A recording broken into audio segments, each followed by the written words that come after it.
This is Andrew Collins for Collins Confections Marketing Plan. Today we're going to be learning about the overall strategy of Collins Confections.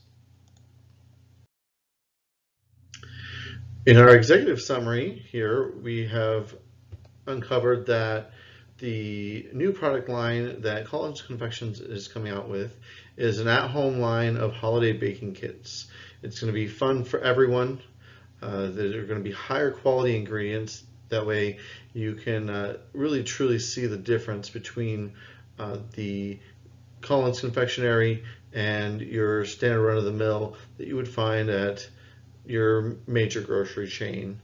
You know, we're going to actually try and be available in fine food stores such as AJ's, Trader Joe's, Sprouts, and more. With these kits, it's going to be extremely unique and memorable. You know, throughout the holidays, we're going to have kits for Halloween, Thanksgiving, and Christmas.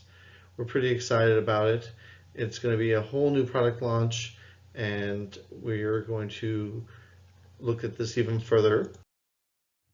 In our first year, we are hoping to sell approximately 2,700 units and achieve roughly around $80,000 in sales, give or take.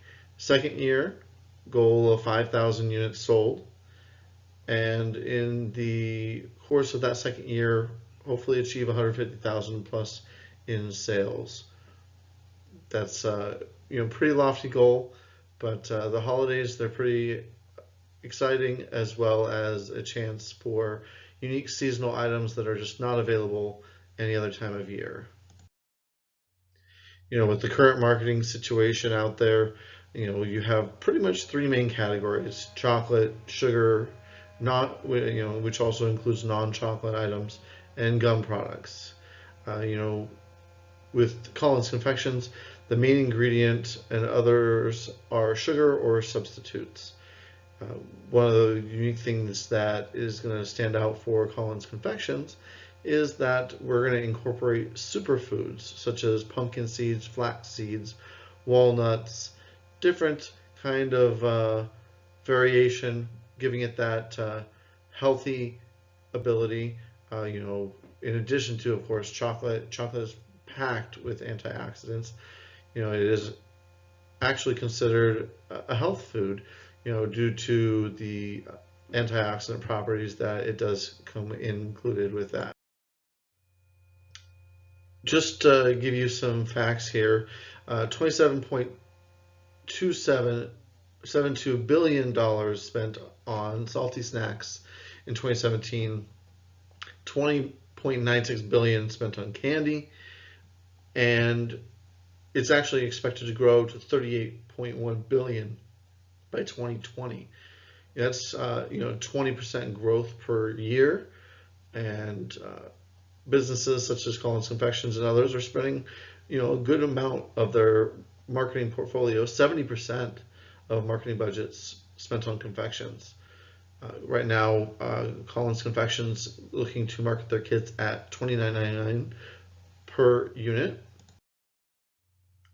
Our projected growth, as mentioned, and this is kind of a breakdown for you here, showing you the number of kits, sales, and the projected amount that we're looking to achieve. The SWOT analysis is going to allow you kind of a breakdown and really evaluate your strengths, your weaknesses, opportunities, and threats, which are all extremely important. Strengths being loyal customer base, at-home products are on the rise, fresh ingredients. Weaknesses, of course, time consumption, cost, effort, putting a lot of time and working up the kit.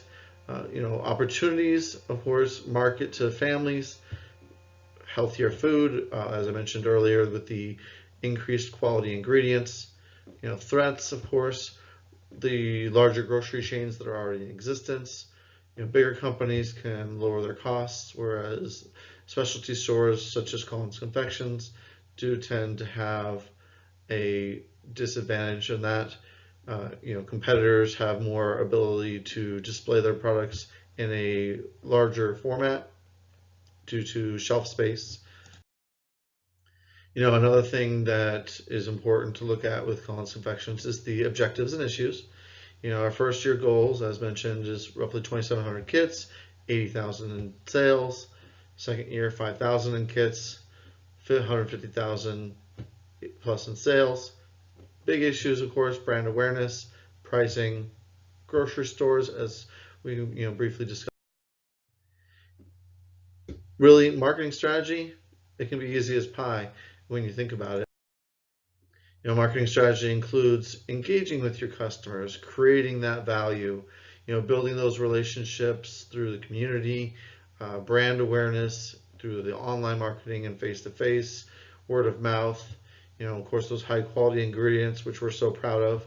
Our annual fall festival, everyone looks forward to that. It's a pretty exciting time of year. Of course, we have that sense of family because we are part of the community. Collins Confections really syncs well with what this community has to offer. What we want to offer the community in exchange, with these at-home kits, of course, the sense of urgency, they're a limited time product. It's not something you can get year-round. We are pretty excited about the voting process for the customer selected designs, and everyone getting a chance to come up with what they think would be a successful design for the at-home kits.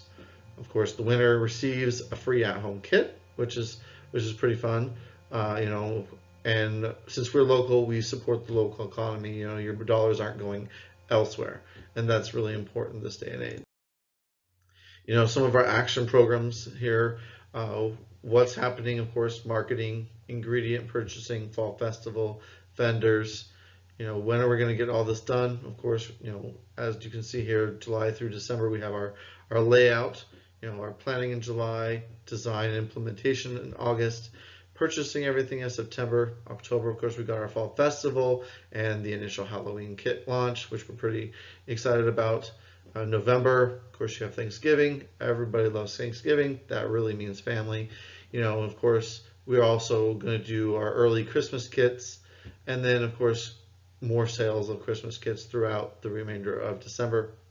Who's going to handle all this responsibility? Well, you've got our marketing department who's going to handle all the flyers and things like that. You've got our head baker who's going to take care of the ingredients, the molds, and running that.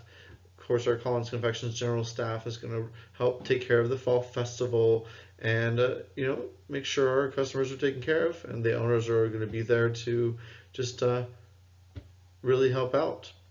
And this initial investment, we're looking at roughly a cost of around $10,000. When we sat down and we looked at our budgets, the expenses, as you can see broken out here, you've got a variety of expenses from sales competition that we're going to run for whoever sells the most kits. Winner gets a $25 gift card. You've got, of course, your employee wages across the board, fees for the fall festival, unexpected expenses, gas, travel time, things like that.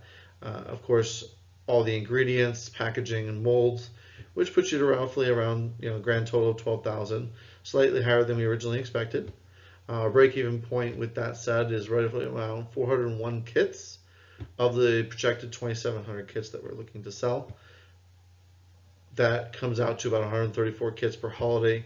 And if we sell all 2,700, we're looking at a potential profit of $68,973.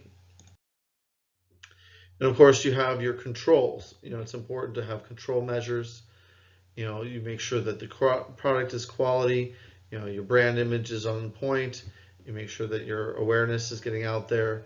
Customers are satisfied. You have to take into effect the weather. You want to make sure that your crops and your ingredients are available and that aren't affected taste-wise by what the weather may cause. That's why Collins Confections does 2 different product sources, extremely important.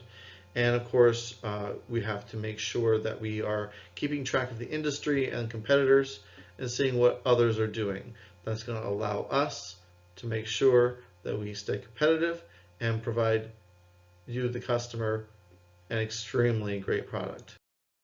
Thank you, and this is Andrew Collins.